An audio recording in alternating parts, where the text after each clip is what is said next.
നമസ്കാരം. ഹമാസ് നേതാവ് യഹിയ സിൻവറിനെ വേട്ടയാടുന്നതിൽ 10 മാസത്തിലേറെയായി ഇസ്രായേലും യുഎസും ഒരുമിച്ച് സഹകരിക്കുകയാണെന്ന് നേരത്തെ തന്നെ റിപ്പോർട്ടുകളുണ്ടായിരുന്നു. ഒക്ടോബർ 7 ആക്രമണത്തിന്റെയും തെക്കൻ ഇസ്രായേലിനെയും നശിപ്പിച്ച ശില്പിയെ കണ്ടെത്താനുള്ള തീവ്ര ശ്രമമായി ഇതിനെ അവർ വിശദീകരിക്കുന്നു എന്ന് വേണം പറയാൻ. എല്ലാവരും ഇപ്പോൾ സിൻവറിന് പിന്നാലെയാണ്.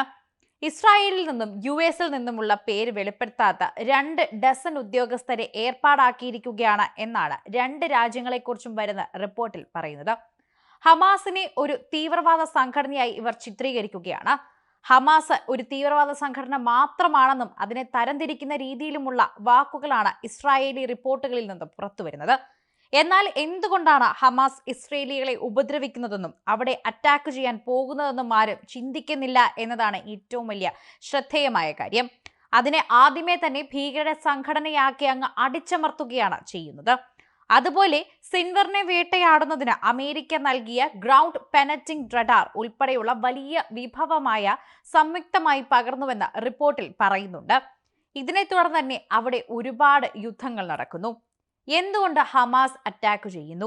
എവിടെയാണ് ഇസ്രായേൽ കൊന്നൊടുക്കുന്ന പിഞ്ചു കുഞ്ഞുങ്ങളുടെ ശരീരമൊക്കെ അവർ സൂക്ഷിക്കുക?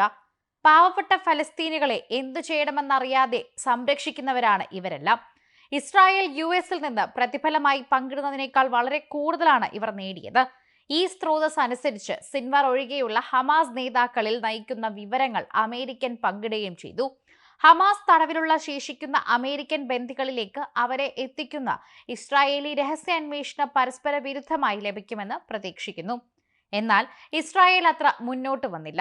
ഗസയിലെ യുദ്ധത്തിന്റെ തുടക്കത്തിൽ ഇലക്ട്രോണിക് രീതിയിൽ നടത്തിയ സിൻവറിന്റെ ആശയ വിനിമയങ്ങൾ നിരീക്ഷിക്കാൻ ഒരു സംയുക്ത ഇസ്രായേലി അമേരിക്കൻ രഹസ്യാന്വേഷണ സേന രൂപീകരിക്കുകയും ചുമതലപ്പെടുത്തുകയും ചെയ്തതായി റിപ്പോർട്ടിൽ പറയുന്നുണ്ട്.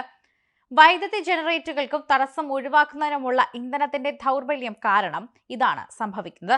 ഈ കാലയളവിൽ സിൻവർ ഇലക്ട്രോണിക് ആശയവിനിമയം നിലനിർത്താൻ ആവശ്യമായ സെൽ ശൃംഖലകളെ ശക്തിപ്പെടുത്തുന്നതിനായി തന്നെ ഗാസയിലേക്കുള്ള ഇന്ധനം കയറ്റുമതി ചെയ്യാൻ പ്രതിരോധ മന്ത്രി യോവ് ഗാലന്റ് തന്റെ സർക്കാരിനെ പ്രേരിപ്പിച്ചിട്ടുണ്ട്. അതിനാൽ തന്നെ ഇസ്രായേലിന് ഹമാസ് നേതാവിനെ ചോർത്തുന്നത് തുടരാം. ഇപ്പോൾ ന്യൂയോർക്ക് ടൈംസ് തന്നെ റിപ്പോർട്ട് ചെയ്യുന്നത് ഇക്കാര്യങ്ങളാണ്. ഇവർ സ്ഥിരീകരിക്കുന്നുമുണ്ട് എന്ന് പറയുന്നതാണ് ഇതിലെ ഏറ്റവും വലിയ വാസ്തവം. ഹമാസ് തലവന്റെ സ്ഥാനം കൃത്യമായി കണ്ടെത്താൻ അവർക്ക് കഴിഞ്ഞില്ലെങ്കിലും ഹമാസിന്റെ തുരങ്കങ്ങളിലെ അദ്ദേഹത്തിന്റെ ജീവിതത്തിന്റെ ഒരു ചിത്രം ഒരുമിച്ചെടുക്കാൻ ടീമുകളെ തന്നെ തടസ്സപ്പെടുത്തിയ ആശയവിനിമയങ്ങൾ അനുവദിച്ചു. പത്രം അനുസരിച്ച് തന്നെ പറയുകയാണെങ്കിൽ, അല്ലെങ്കിൽ മാധ്യമങ്ങൾക്ക് കൊടുത്ത റിപ്പോർട്ട് അനുസരിച്ച് പറയുകയാണെങ്കിൽ, ഇസ്രായേലി വാർത്തകൾ ഇതിനെയാണ് സൂചിപ്പിക്കുന്നത്. ഹമാസിനെ ശക്തിപ്പെടുത്താൻ ഉപയോഗിക്കുമെന്ന് ഗ്രൂപ്പിന്റെ വിശാലമായ ടണൽ സംവിധാനത്തിലേക്ക് ഓക്സിജൻ ഒഴുകുന്നത് നിലനിർത്താൻ ജനറേറ്ററുകൾക്ക് ഊർജം പകരുമെന്ന് വാദിച്ച് ഗാലന്റ് ആദ്യം ഗാസയിലേക്കുള്ള ഇന്ധന വിതരണവും മറ്റു സാധനങ്ങളും വെട്ടിക്കുറയ്ക്കാൻ ഉത്തരവിട്ടു.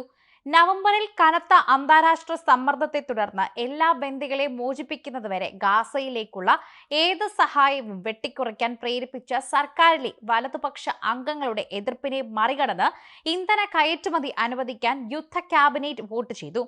ഇന്ധന കയറ്റുമതി ഉണ്ടായിരുന്നിട്ടും സിൻവർ വളരെ കാലം മുമ്പ് ഇലക്ട്രോണിക് ആശയവിനിമയം നിർത്തി. ഉദ്യോഗസ്ഥർക്കും വെടിനിർത്തൽ ചർച്ച ചെയ്യുന്നവർക്കും അദ്ദേഹത്തെ ട്രാക്ക് ചെയ്യുന്നത് കൂടുതൽ ബുദ്ധിമുട്ടാക്കി മാറ്റി. ഇതെല്ലാം തന്നെ അദ്ദേഹത്തിന്റെ ബുദ്ധിയിൽ പിറന്നതാണ്. അദ്ദേഹം അദ്ദേഹത്തിന്റെ നാടിനെ ഒളിഞ്ഞിരുന്ന് സംരക്ഷിക്കുകയാണെന്ന് ഇതിലൂടെ മനസ്സിലാക്കുന്നുണ്ട്. ഈ റിപ്പോർട്ട് ചൂണ്ടിക്കാണിക്കുന്നതും ഇത് തന്നെയാണ്.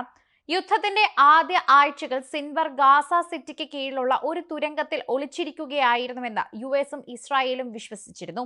അവിടെ സിൻവർ തന്റെ കുടുംബത്തെ മറ്റൊരു സ്ഥലത്തേക്ക് മാറ്റുന്നതിന്റെ ദൃശ്യങ്ങൾ IDF സൈന്യം തന്നെ കണ്ടെത്തിയതായി തന്നെ പറഞ്ഞിട്ടുണ്ടായിരുന്നു. ഗാസ സിറ്റിയിൽ നിന്ന് സിൻവർ ഖാൻ യുനീസിൽ കീഴിലുള്ള തുരങ്കങ്ങളിലേക്ക് നീങ്ങിയതായി തന്നെ വിശ്വസിക്കപ്പെടുന്നുണ്ട്.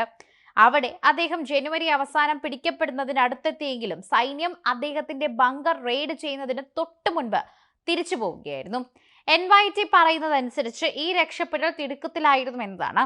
സിൻവർ ഏകദേശം $1 ദശലക്ഷം ഷെക്കലായി തുരങ്കത്തിൽ ഉപേക്ഷിച്ചു എന്ന് പറയാം. ഗാസയിലെ തന്നെ ഹമാസുമായുള്ള യുദ്ധത്തിന്റെ ഭാഗമായാണ് ഇത് സംഭവിച്ചതെന്നും പറയുന്നുണ്ട്.